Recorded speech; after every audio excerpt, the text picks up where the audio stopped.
Hi, I'm Rik. And I'm Steven Spielberg. And this is our van, Britney. I continue.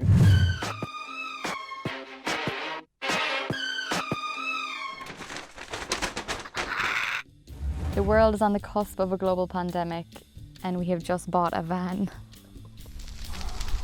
In the interest of keeping it real, kids, we're going to show you the good, the bad and the ugly of building out a camper van. Rik and I had little to no DIY experience when we took this project on, and we also had a pretty limited budget.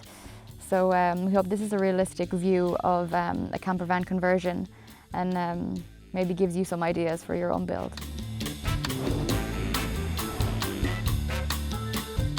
So our van is a Nissan Interstar, which is the same as a Renault Master and which is also the same as an Opel Movano. We paid 5,300 euros for it and it had done 160,000 kilometers. We spent around 3,000 to 4,000 on the conversion, which was kind of all our money, so, you know.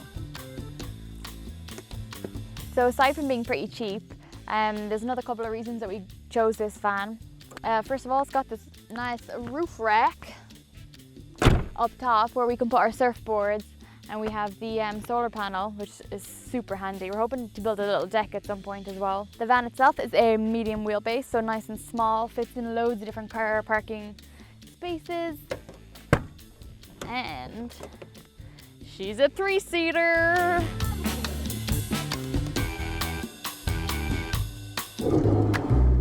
Well, come on in. This is the kitchen. Made it myself. No, seriously, I made this whole thing myself and I'm really proud. So let's start this tour off in the kitchen. We have a pretty simple setup. It's a 2-hob gas burner, and below here is where we store the gas canisters. It's a vented cupboard, so it's like a small vent at the bottom. We have our bin and then a kerosene heater, which, for full disclosure, stinks. But we use it mostly like if we're going on the beach outside at night and it's a bit cold. We have a very simple drawer, which is held in place by nice Velcro stickies. A lot of people ask how the drawer doesn't open when we're driving. We also have a nice closing mechanism down here, very complex. Cups, bowls, plates, and down below we just have a 20-litre water canister, which is pretty much enough water for us for a week. The kitchen counter itself is just a piece of plywood, which we thought we were super clever, cutting it a nice open shape that like gives a bit more space into the van. And down here is just where we store our skateboards. We have nothing interesting going on down here. We're hoping to put like a proper door on soon. This is our water bowl where we do our washing up. We don't have a sink at present, but that's all. These are all things that we're like hoping to build into the van in the future when we have the budget for it. Shout out to my art teacher in secondary school for teaching me how to mosaic. Good day, my little Picassos. There are no mistakes. Just let the energy flow through your body like a river. This is our water system up here. Very complex, but also very functional. H2O. Above the water system we have a little mini bookshelf, and then up here is where we keep our camping equipment. We have some nice overhead storage, and then this closes in a really nice way. And I know what you're thinking, Steve, what's ugly about this kitchen? Let me direct you to the fan. It's perfectly functional, but slightly hazardous. The wires are just like sticking out all over the place. If you touch them, you might get an electric shock. You might die. If anyone has an idea how to solve this problem, please drop it below in the comments, because we put the roof in without thinking of how we would then make the hole. Speaking on hazardous things, let me show you how the gases.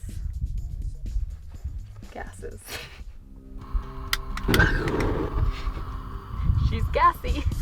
Yeah, and that's pretty much all for the kitchen.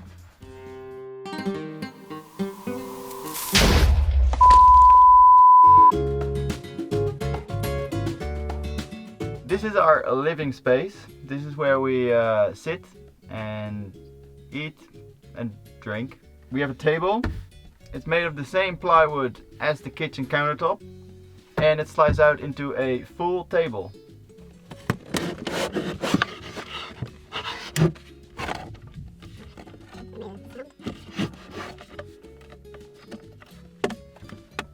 So that's the full table. It's plenty big for 2 laptops and us both working on this, so quite nice. We didn't want to buy another sheet of plywood for this table, so we reused it, but we had a little corner missing. That shows you how budget this van is. We glued a little triangle into it, so it's a perfect table.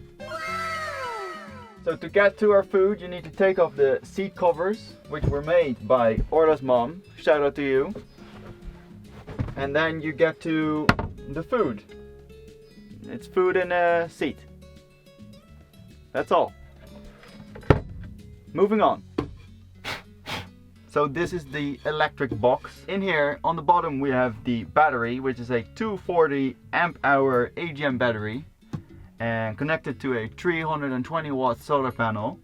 And there's an inverter in here and other stuff, which is all connected in the connected to the wires, and there's all circuits here that also make sure that the input goes to the capacitor. There it goes into the overcome. Then you also get this part which opens up. You make sure it's not open because that would be a big problem to the settings of the van. And that would be an hour like sandwich right now. I'm hungry. And yeah, you can charge your laptops as well. So on the side of the seat is where we put the light switch and the switch for the inverter, which also gives an indication of the battery level. And on the other side of the seat is where we put the USB chargers for our phones. Another ugly part about our van is our unfinished door, which is also really annoying to close. You try.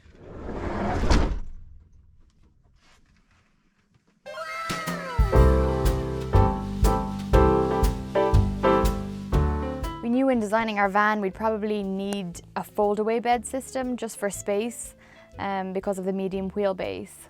So we came up with this clever design which makes it as easy as possible. You just flip down the seats. This, like everything, is a little bit finicky. And then the mattress is actually a mattress topper that just folds out. Bada bing, bada boom. One of my favorite things is the air vent, which was an absolute trek putting in. It leaked all the time. We had to baste it in Sikaflex, put sealant all over the roof, and eventually it stopped leaking, and it works really well now, especially in conjunction with the fan in the kitchen. Creates a bit of an airflow, and it could both push air in and pull air out. It's not the quietest of things, but she's effective. Behind me are our clothes boxes. They're essentially just boxes that we put our clothes in. But they do the job, and we'll probably replace them at some point. And on the other side we have more ugly. It's the wires that we have yet to attach a light to. This must be like a bedside lamp or something, but at the moment they're working as excellent mirror holders. We used old fencing to make this cabin-like structure. Underneath is 10mm of PIR insulation.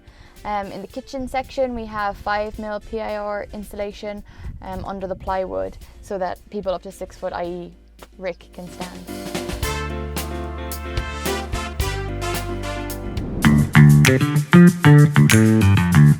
So normally when you have a medium wheelbase van, you would keep your hobbies limited. We didn't really do that. Kring kring! Okay, in the garage part of our van are 2 bikes, 2 boulder mats, surfing stuff, camping tables and seats, and also a whole lot of building material. Why do we still hold on to this building material?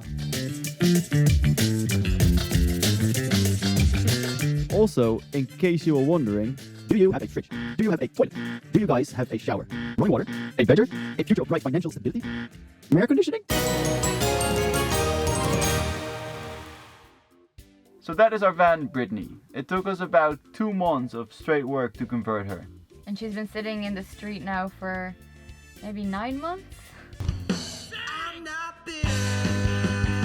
So we're finally able to get back on the road and really looking forward to having some adventures. So I hope you enjoyed this van tour, and if you have any questions about the van, please drop them in the comments, and we'll see you in the next video.